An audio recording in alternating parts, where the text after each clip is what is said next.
Buonasera e ben ritrovati con il TG Flash di New Sicilia, di seguito i titoli più importanti del pomeriggio.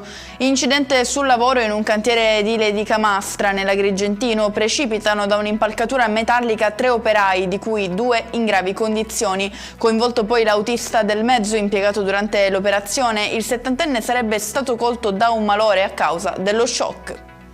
Rinviati a giudizio 3 giovani coinvolti nella strage di Monreale. Si tratta di Salvatore Calvaruso, 19 anni, Samuele Acquisto, 18 anni e Mattias Conti, 19. La prima udienza è prevista per il prossimo 8 giugno.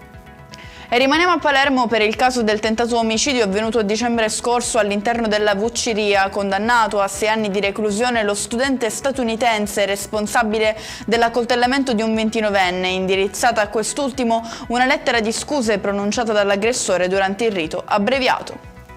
Sostenere imprese, famiglie e assunzioni. Con questi obiettivi il governo Schifani dà il via a un nuovo progetto di misure previste dalla legge finanziaria regionale 2025 con un budget complessivo di 239 milioni di euro, afferma il governatore Schifani. Si intende rendere il sistema economico sempre più moderno, efficiente e competitivo.